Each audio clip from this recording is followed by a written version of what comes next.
cara mudah menghafal Al-Quran walaupun punya kesibukan yang tinggi. Kira-kira bisa nggak sih orang yang punya kesibukan tinggi, punya hafalan Al-Quran 30 juz, bisa nggak kira-kira? Bisa ya, insya Allah. Jadi banyak sekali orang-orang yang punya mimpi bisa hafal Al-Quran 30 juz, bisa punya keluarga yang Qurani. Di sini ada nggak yang punya mimpi hafal Al-Quran 30 juz? Ada? Ada. Atau punya mimpi punya keluarga yang Qurani, suami hafal Quran, istri hafal Quran, anak-anak hafal Quran, ada nggak? Ada. Tetapi banyak yang mengeluhkan, saya tuh rasanya waktu 24 jam itu nggak cukup. Ya. Misalnya di sini kebanyakan sepertinya anak-anak mahasiswa ya. Iya. Misalnya mahasiswa yang punya jadwal kuliah dari pagi sampai sore, kemudian pulangnya masih tugas kuliah, atau punya usaha juga, usaha sampingan, jadwal lesin, organisasi, dan lain sebagainya, sehingga merasa nggak cukup waktunya untuk menghafal Al-Quran. Atau seorang ibu rumah tangga yang rasanya tuh kerjaannya nggak ada habisnya, ya, beres-beres rumah, asah-asah piring, ya, nyuci baju, sapu, ngepel, ngurusin anak, ngurusin suami. Belum lagi yang punya bisnis, kemudian punya amanah pegang lingkungan, pegang RKI, dan seabrek kesibukan lainnya, sehingga merasa waktu 24 jam itu nggak cukup. Saya nggak punya waktu kalau buat hafal Al-Quran bisa dari satu halaman, nggak bisa, karena merasa waktunya nggak cukup, sehingga impian itu hanya menjadi impian belaka, atau merasa, lah saya waktunya nggak cukup 24 jam, biar anak saya saja yang menghafal Al-Quran, nanti kan saya dapat mahkotanya. Banyak yang berpikiran seperti itu, kemudian nanti anaknya berpikiran seperti itu lagi, biar anak saya saja lah nanti yang hafal Al-Quran, nanti kan saya dapat mahkotanya. Begitu terus sampai 7 turunan, ternyata impian itu tidak pernah terwujud kayak gitu ya. Jadi siapapun kita, apapun amanah kita, apapun profesi kita, entah itu mahasiswa, ibu rumah tangga, dokter, nih ya, ada dosen, ilmuwan, CEO, direktur, TNI, apoteker, entrepreneur, semuanya insya Allah bisa menjadi penghafal Al-Quran. Nah, gimana caranya?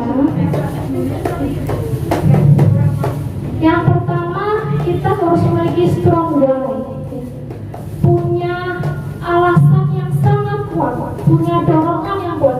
Kenapa saya perlu menghafal Al-Quran?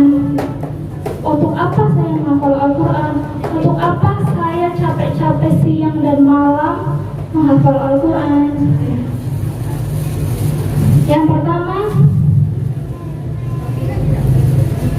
kira-kira predikat manusia terbaik itu siapa sih? Apakah manusia terbaik adalah presiden, ya, orang nomor 1 di negara, atau manusia terbaik adalah orang terkaya di dunia, ataukah manusia terbaik adalah, kalau mahasiswa ya, mahasiswa berprestasi nasional, apakah itu? Ataukah manusia terbaik adalah, kalau yang sibuk organisasi, presiden mahasiswa, apakah itu? Iya, menurut Allah apakah itu? Nah, ternyata di dalam sebuah hadis dikatakan, khairukum man ta'allama al-Qur'ana wa 'allamahu. Sebaik-baik kalian adalah yang belajar Al-Quran dan mengajarkannya. Jadi bukan orang terkaya, bukan presiden, atau bukan mahasiswa berprestasi. Tetapi kalau presiden yang belajar Al-Quran dan mengajarkannya, itu bisa masuk predikat yang. Kemudian juga khairun nas fa'ahum linnas, sebaik-baik manusia adalah manusia yang bermanfaat. Jadi ketika teman-teman menghabiskan masa hidupnya untuk terus belajar Al-Quran, kemudian mau mengajarkannya minimal nanti ke anak-anaknya ya, atau ke adik-adik binaannya, itu akan mendapat 3 predikat manusia terbaik. Yang pertama udah belajar Al-Quran, ya kan? Dapat predikat terbaik di mata Allah. Kemudian yang kedua mau mengajarkannya, mau mengajar ke adik-adik binaan, ke teman-teman, atau ke anak-anaknya nanti, atau nanti profesi apapun tetap meluangkan waktu untuk mengajarkan Al-Quran, entah seminggu 2 kali atau setiap hari juga lebih baik lagi. Kemudian ketika teman-teman mengajarkan Al-Quran, otomatis menjadi manusia yang bermanfaat, sehingga dapat 3 predikat manusia terbaik sekaligus. Mau nggak kira-kira? Kemudian yang kedua yaitu hati yang tidak akan tersiksa. Kira-kira adik-adik sekalian nih yang masih muda suka galau nggak? Pernah ngerasain galau nggak? Pernah. Biasanya ketika masih muda, masih mahasiswa itu banyak gejolak di dalam hati yang membuat galau kayak gitu ya. Tapi Allah menjanjikan di dalam sebuah hadis yang diriwayatkan oleh Ad-Darimi, bacalah Al-Quran ya. Barang siapa yang membaca Al-Quran, Allah tidak akan menyiksa hati yang di dalamnya terdapat Al-Quran. Itu hadis yang diriwayatkan oleh Ad-Darimi. Dan saya menyaksikan sendiri dulu ketika saya menghafal Al-Quran ketika mahasiswa ya. Ketika mahasiswa di kampus di Semarang, di kampus negeri itu di dalam rumah Quran ada 10 santri, dan saya menyaksikan sendiri teman-teman saya itu lebih fokus dan tidak mudah galau. Jadi ketika manusia itu mudah galau, dia itu tidak fokus kayak gitu, kurang fokus. Tapi ketika dia hatinya teguh, nggak mudah galau, dia akan fokus terhadap apa yang dia kerjakan. Sehingga saya menyaksikan sendiri sekitar 10-12 santri di rumah tahfidz Basmalah Indonesia dulu ya, milik Ustadz Habibur Rahman El-Sirezi, semuanya berprestasi.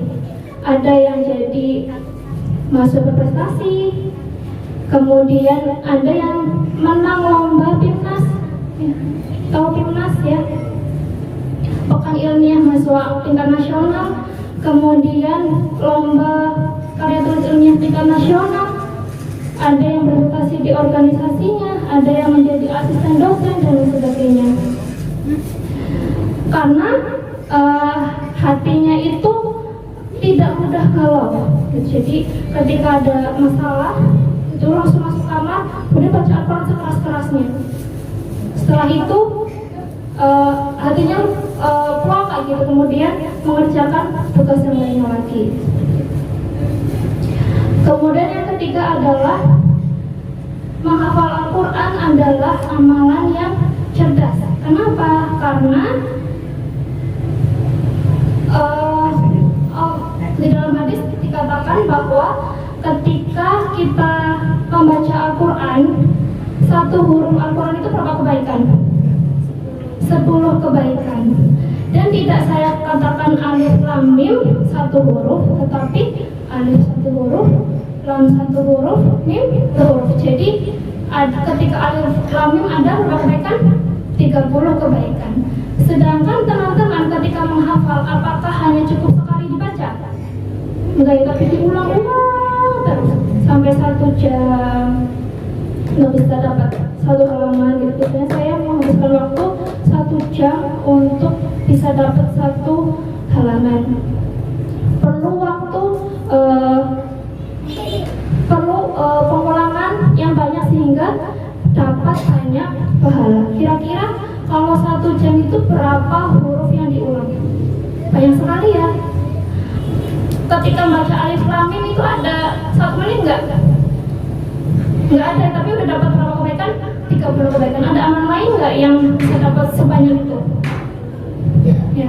Kemudian ketika diulang-ulang terus, ketika dihafal terus, menyibukkan diri dengan al yang malam, kira-kira dapat kebaikan berapa banyak? Banyak sekali ya. Apalagi ketika Ramadan itu dilipat gandakan. Jadi ada banyak sekali kebaikan yang bisa didapat.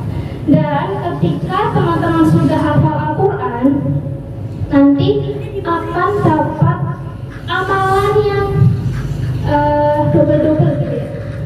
Kebanyakan kan ini muslimah semua ya, multitasking gitu, bisa melakukan banyak hal dalam satu waktu.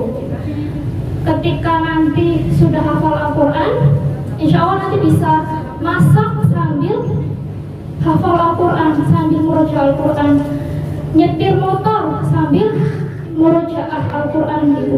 Jadi sayang sekali, biasanya teman-teman kalau nyetir motor mikirannya apa? Pikirannya kemana? Kemana-mana ya, mikirin ini, mikirin itu, pikirannya kemana-mana, nggak tahu. Tapi ketika nyetir motor dipakai untuk murojaah, setengah jam bisa dapat berapa juz? 1 juz ya. Bolak-balik nyetir ke kampus dapat berapa juz? 2 juz. Masak biasanya berapa jam? 1 jam ya. Ketika masak sambil berzikir, sambil murojaah, bisa dapat berapa juz? 1 jam biasanya 2 juz ya. Ketika nyuapin anak ya, daripada sambil ngomel-ngomel, mending sambil murojaah ya. Sambil nyuapin anak bisa, kira-kira bisa nyuapin anak berapa lama? 30 menit ya, kira-kira bisa dapat 1 juz. Masya Allah ya. Jadi bisa menjadi amalan yang cerdas ya, bisa panen pahala dalam waktu yang sedikit.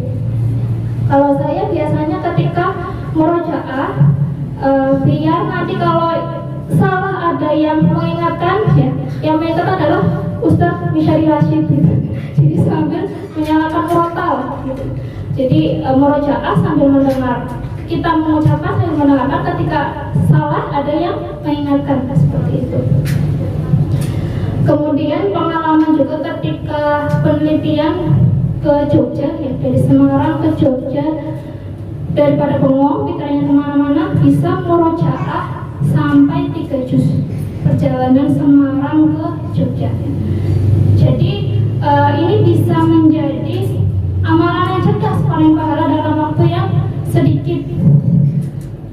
Dan yang keempat, bisa menjadi hadiah yang terbaik untuk orang tua. Banyak anak-anak yang pengen ngasih, biasanya ketika ditanya pengen ngasih apa ke orang tua, ketika saya tanya ke anak-anak, pengen naikin haji bapak sama ibu kayak gitu. Kemudian pengen ngasih rumah, pengen ngasih mobil, itu sifatnya hanya di dunia gitu. Gimana kita bisa balas budi ke orang tua yang sifatnya abadi? Jadi membahagiakan yang sifatnya abadi. Salah satunya itu dengan menghafal Al-Quran, karena ada banyak hadis ya yang mengatakan bahwa ketika seorang anak membaca Al-Quran, menghafal Al-Quran dan mengamalkannya, maka orang tuanya akan dihadiahkan mahkota yang sinarnya lebih terang dari sinar matahari. Kemudian ada hadis lain yang mengatakan bahwa nanti akan dipakaikan jubah ya, jubah kebesaran di surga nanti. Dan para orang tua lain terheran-heran, kenapa dia bisa mendapatkan mahkota yang sinarnya lebih terang dari sinar matahari. Kemudian dikatakan bahwa karena anaknya dulu di dunia menyibukkan diri dengan Al-Quran, membaca Al-Quran, menghafal Al-Quran dan mengamalkannya. Kemudian yang selanjutnya yaitu syafaat untuk 10 anggota keluarga ya. Jadi barang siapa yang membaca Al-Quran, menghafal Al-Quran, bisa menjadi syafaat untuk 10 anggota keluarganya. Ini ada di dalam hadis. Kemudian yang selanjutnya, kedudukan penghafal Al-Quran berada di akhir ayat yang dibaca. Jadi di dalam sebuah hadis dikatakan naiklah gitu. Naiklah dan bacalah seperti kamu membacanya di dunia. Kedudukanmu berada di akhir ayat yang engkau baca.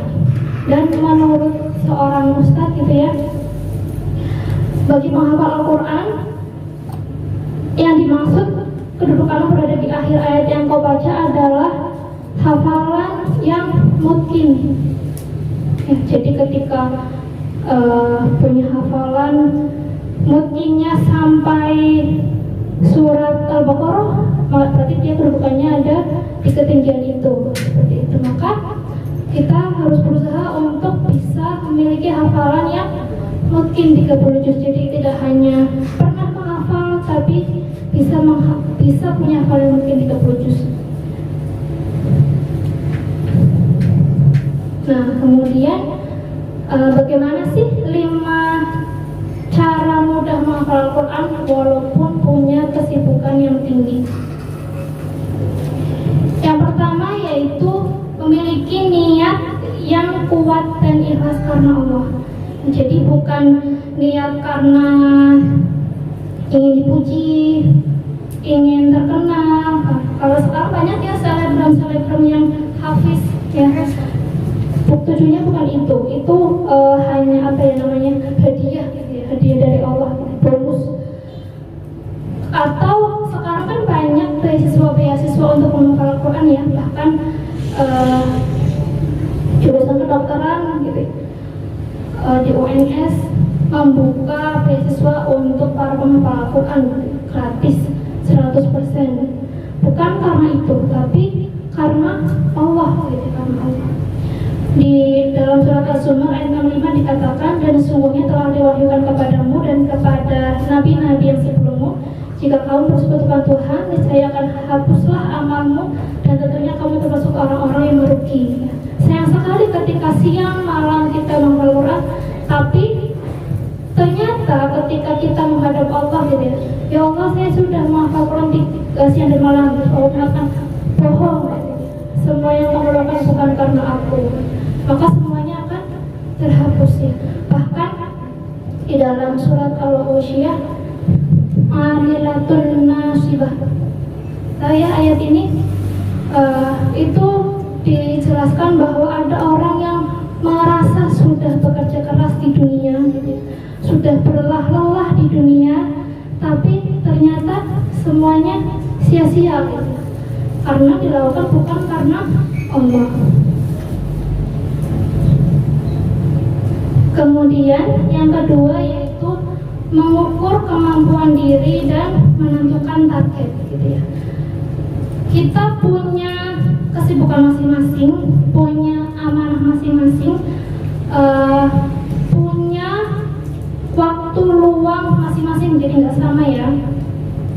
Sesuaikanlah target yang teman-teman pilih dengan kesibukan teman-teman, dan teman-teman tidak perlu memaksakan diri. Selambat apapun seorang yang memiliki tujuan berjalan, insya Allah ia akan sampai pada tujuannya. Akan tetapi secepat apapun seorang tanpa tujuan berlari, ia hanya akan berputar-putar tertentu arah. Di dalam sebuah mahfudot ada yang hafal nggak? Mansaro, iya, malah terbibasalah. Barang siapa yang berjalan pada jalannya maka sampailah ia gitu ya. Ketika kita punya target dan kita berjalan pada jalannya, insya Allah akan sampai. Tapi ketika tidak punya target maka tidak akan sampai gitu. Nah, jadi kira-kira kita mampunya sehari itu menghafal berapa ayat atau berapa halaman ya. Dulu pengalaman saya ketika menghafal Al-Quran itu ada target 1 hari 1 halaman ya, 1 hari 1 halaman. Ketika teman-teman istiqomah menghafal 1 hari 1 halaman, kemudian tidak absen, dan ini saya sudah hitung dalam seminggu itu libur 1 hari ya untuk murojaah. Jadi ketika teman-teman ini ketika sehari satu ayat itu bisa menghabiskan waktu 17 tahun, 7 bulan, 9 hari. Dan ketika teman-teman menghafal istiqomah sehari 2 ayat bisa menghabiskan waktu 8 tahun, 9 bulan, 12 hari. Dan ketika teman-teman mampunya sehari 3 ayat maka bisa menghabiskan waktu 5 tahun, 10 bulan, 13 hari. Ketika sehari setengah halaman maka bisa menghabiskan waktu 3 tahun, 9 bulan, 4 hari. Dan ketika sehari 1 halaman bisa menghabiskan waktu 1 tahun, 10 bulan. Dan ketika sehari 1 lembar bisa 1 lembar itu berapa halaman? 2 ya. 1 tahun, 1 bulan, 15 hari. Nah, dulu target di ma'had itu 1 hari 1 halaman, libur 1 hari pada hari Ahad. Jadwal menyetorkannya adalah ketika subuh, habis subuh. Jadi habis subuh, habis sholat subuh, al-masyurah, kemudian ustazanya sudah standby, kemudian kita setoran 1 halaman. Setelah setoran 1 halaman dan murojaah, kemudian melakukan aktivitas kuliah dari pagi sampai sore. Nah, kemudian habis maghrib itu semuanya sudah harus ada di ma'had gitu ya. Jadi saya bersyukurnya di sana tidak mengenal dunia malam kampus karena maghrib baru sudah di ma'had, karena ada jadwal murojaah 1/4 juz. Jadi habis maghrib harus murojaah 1/4 juz. Dan setiap hari Ahad itu tasmi 1 juz dan berurutan. Misalnya minggu pertama tasmi 1 juz 1, minggu kedua tasmi juz 2, minggu ketiga tasmi juz 3. Jadi nggak boleh juz itu saja, sehingga semuanya dimurojaah dan ditasmikan. Nah, kemudian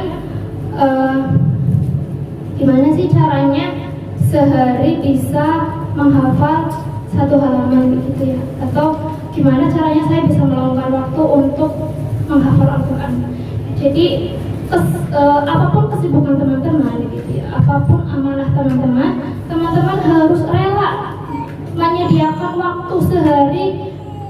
Misal misalnya 1 jam, ya 1 jam, yang penting istiqomah terus setiap hari 1 jam. Jangan sampai terlewatkan gitu untuk menghafal Al-Quran. Bisa seperti tadi ya, jadi pas pagi waktunya untuk menghafal, kemudian sore untuk murojaah, habis maghrib untuk murojaah, habis subuh untuk menghafal, habis maghrib untuk murojaah. Dan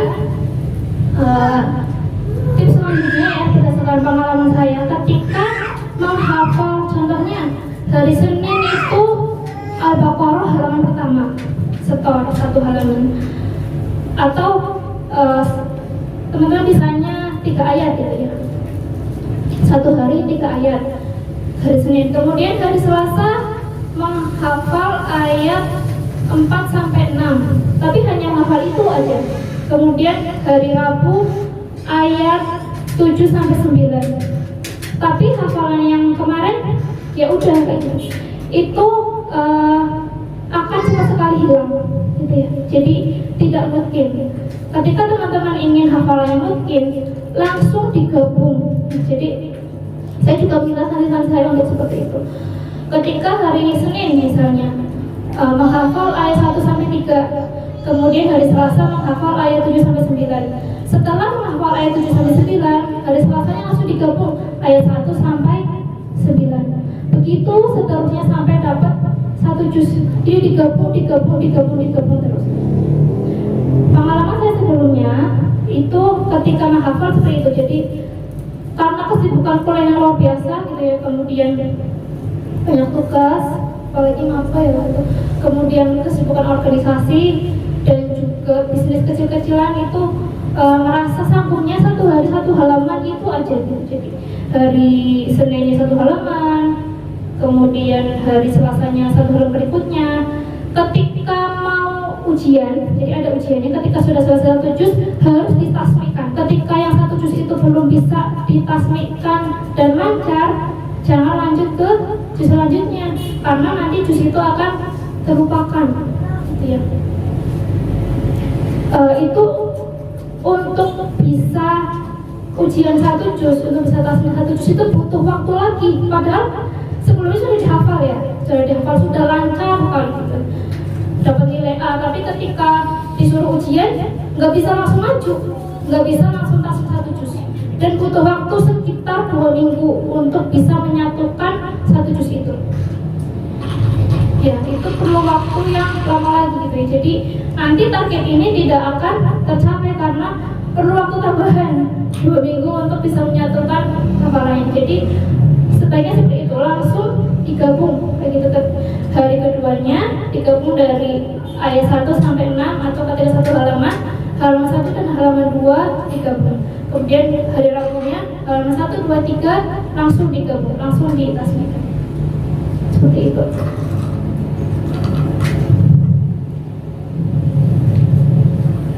Nah, kemudian tips mudah menghafal Al-Quran. Ketika teman-teman merasa metode apa sih, kayaknya kok saya menghafal nggak bisa-bisa gitu, coba teman-teman bisa mencoba metode ini ya.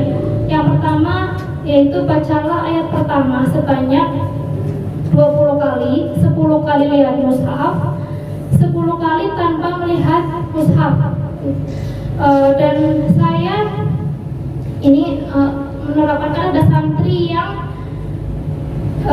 umurnya di bawah 5 tahun gitu ya, masih balita. Ketika diulang-ulang terus gitu ya, berbarengan gitu, sampai 10 kali atau 20 kali bisa hafal gitu. Jadi 10 kali lihat mushaf, 10 kali tanpa mushaf.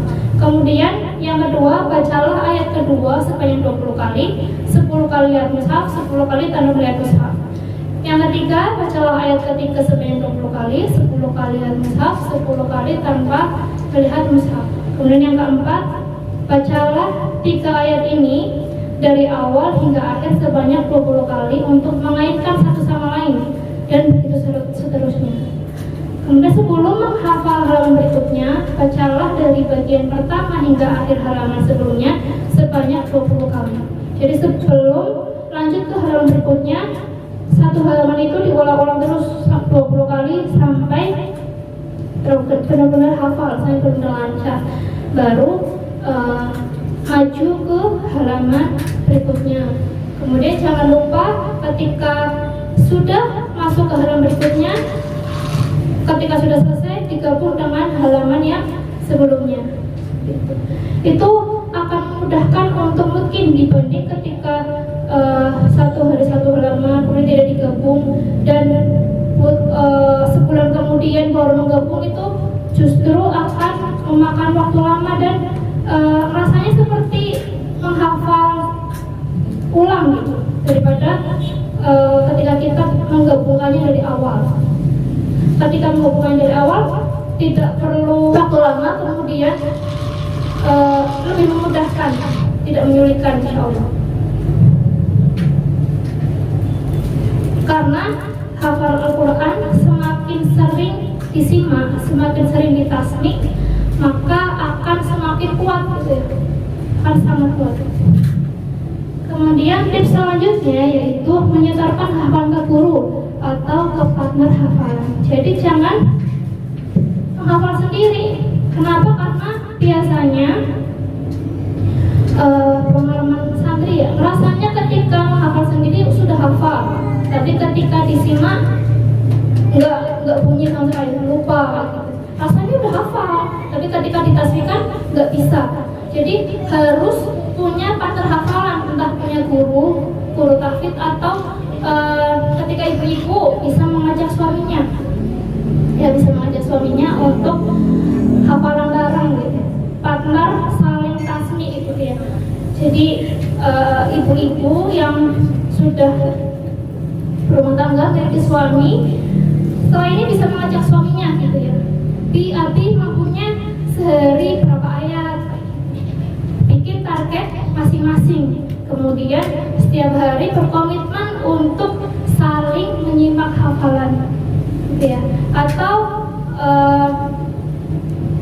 sama adik atau sama kakak, pokoknya harus memiliki partner hafalan untuk saling menyimak. Karena ketika hafalan sendiri itu tidak bisa gitu, disebut hafalan. Ketika belum ditasmikan itu belum menjadi hafalan, gitu ya. Karena biasanya merasa sudah hafal tapi ketika ditasmikan tidak bisa bunyi.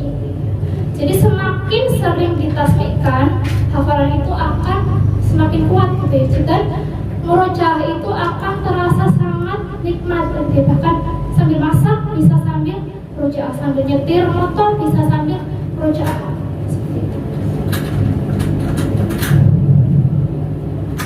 Kemudian sediakan waktu khusus untuk murojaah dan tasmi, gitu ya.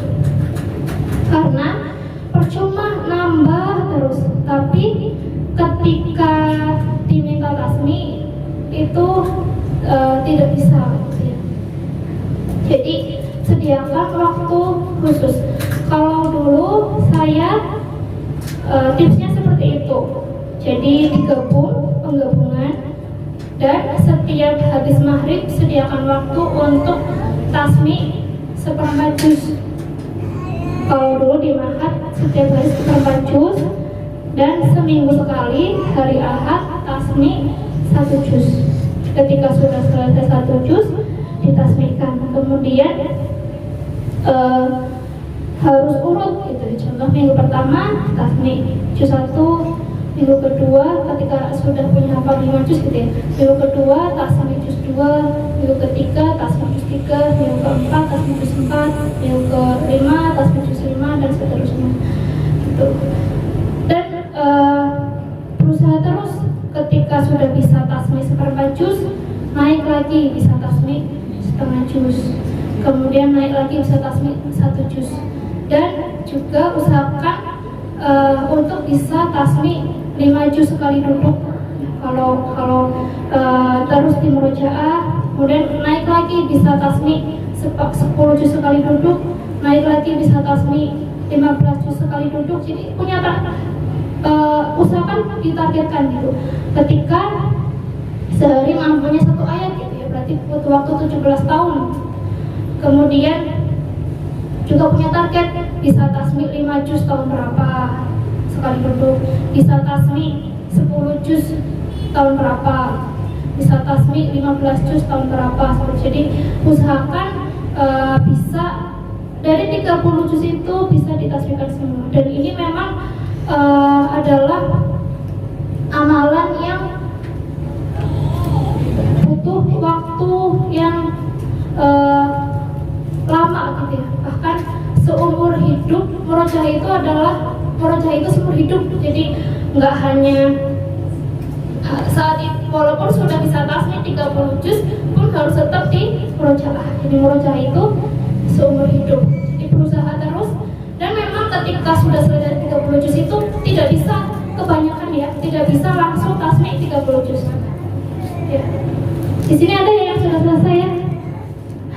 Kira-kira bisa nggak langsung tasmi 30 juz? Ya belum bisa. Jadi memang butuh waktu, gitu. Dan teman-teman nggak usah khawatir, gitu, karena lupa adalah keniscayaan dari Allah. Kalau nggak lupa, nggak bakalan mau mengulang lagi, gitu. Kalau sekali hafalan nggak lupa, mau mengulang lagi nggak? Ya rasanya orang udah hafal dan nggak lupa, ya udah. Tapi lupa adalah keniscayaan dari Allah agar kita mau terus untuk mengulangnya. Jadi targetkan untuk bisa tasmi 10 juz, 20 juz, 30 juz. Insyaallah teman-teman bisa. Kemudian selanjutnya yaitu sholat dengan membaca ayat-ayat yang dihafal. Ya. Untuk orang-orang yang sibuk, gitu ya, punya amalan banyak, ini bisa menjadi amalan yang cerdas. Kenapa? Karena ketika hafalannya sering dipakai untuk sholat, insya Allah akan menjadi hafalan yang kuat ketika hafalan dipakai terus gitu. Jadi sudah hafal anaba gitu, dipakai terus untuk sholat, otomatis akan kuat. Kayak contohnya surat Al-Fatihah, ya, hafal semua yang di sini ya, dan hafalannya kuat sekali. Kenapa? Karena dipakai terus. Begitu juga dengan surat-surat yang lain. Jadi jangan hanya surat Al-Fatihah saja yang kuat, tapi surat-surat yang lain juga. Dulu pengalaman di Mahal itu ada tahajud 1 juz gitu ya, itu bergilir. Jadi imamnya bergilir, ada piketnya, dan jadwalnya itu setiap malam Jumat gitu. Jadi setiap hari Senin dan Kamis itu tahajud sendiri-sendiri pakai hafalannya masing-masing. Nanti ketika malam Jumat itu tahajud berjamaah dan imamnya bergilir. Kemudian gimana Ustazah kalau ada hafalannya yang lupa gitu? Boleh memegang mushaf ya. Nanti ketika ruku atau sujud mushafnya bisa taruh di saku seperti itu. Ketika berjamaah biasanya yang megang mushaf dan yang mengingatkan itu teman sebelahnya. Jadi yang jadi imam nggak boleh pegang mushaf gitu, karena untuk menguji hafalannya. Jadi makmumnya yang menyimak gitu, yang memegang mushaf seperti itu. Dan dulu Rasulullah sendiri ya, sholat malamnya Masya Allah. Jadi ada seorang sahabat, kalau nggak salah Huzaifah namanya, sebut Huzaifah, ketika Rasulullah sholat malam dia berada di belakangnya dan menjadi makmum. Ketika menjadi makmum, Rasulullah itu membaca surat Al-Baqarah gitu ya. Dikiranya Huzaifah hanya sebentar, ternyata setelah selesai 1 juz di Huzaifah yang dalam hati. Jadi ini harinya sangat panjang. Huzaifah menceritakan sendiri. Dia mengira bahwa setelah 1 juz Rasulullah akan ruku, tapi ternyata dilanjutkan lagi. Jadi 1 rakaat lebih dari 1 juz. Kalau dulu saya dan teman-teman 1 rakaat seperempat juz, jadi nggak sampai 1 juz gitu ya. Tapi itu sampai Rasulullah 1 rakaat aja lebih dari 1 juz. Kemudian Huzaifah mengira bahwa ketika selesai juz 2 gitu ya, juz 2 kan masih Al-Baqarah nih, dikiranya udah mau ruku, ternyata lanjut lagi. Ya Allah, kok nggak ruku ya, rasanya itu udah mau pingsan gitu ya, karena berdiri terus dan menahan kantuk yang luar biasa. Kemudian masuk ke juz 3 sampai di hampir setengah juz itu masuk surat Al-Baqarah berakhir, mau masuk ke surat Ali Imran. Huzaifah mengira bahwa Rasulullah akan ruku, ternyata ruku enggak, lanjut lagi surat Ali Imran ya, juz 3 lanjut lagi. Kemudian Huzaifah menceritakan itu di dalam hadis itu, dan seterusnya, jadi sampai selesai surat Al-Imran seperti itu. Bagaimana dengan sholat malam kita? Apakah sudah seperti Rasulullah? Ya, jadi untuk bisa bertahan berjuz-juz di dalam 1 rakaat itu perlu interaksi dengan Al-Quran yang luar biasa gitu. Dan dengan menghafal Quran insya Allah bisa gitu ya. Pengalaman saya dulu ketika masih mahasiswa baru gitu, jadi saya diajak sama Mas Ula yang Mbak Windy itu ditugaskan menjadi musrifah di Mukhayam Al-Quran gitu, di tingkat nasional di Magelang, mengundang Ustadz Abdul Rauf, tahu ya, dan murid-muridnya di bawah ya, Ustadz Diadus Solihin dan sebagainya. Itu pengalaman saya pertama kali, dan ketika itu sholat malam dibangunkan gitu, dari mulai jam 1 malam, sholat malam, dan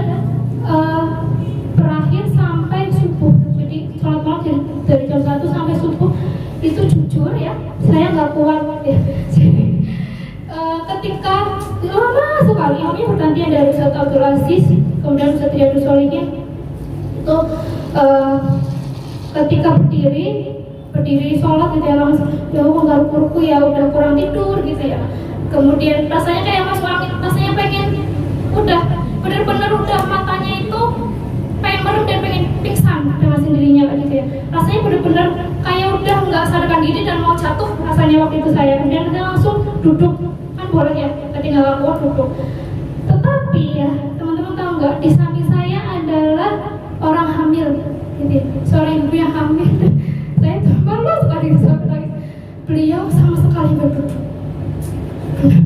Beliau sama sekali nggak duduk sampai akhir, sampai subuh ya.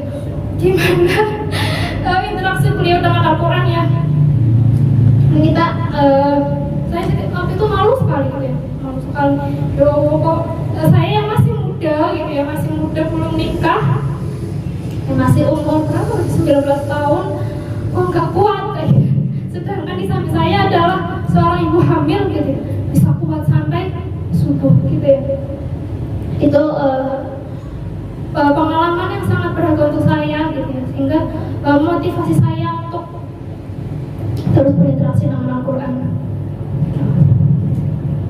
Mungkin itu yang bisa saya sampaikan. Mohon maaf dalam penyampaian banyak kesalahan. Wabillahi taufiq wal hidayah. Wassalamualaikum warahmatullahi wabarakatuh.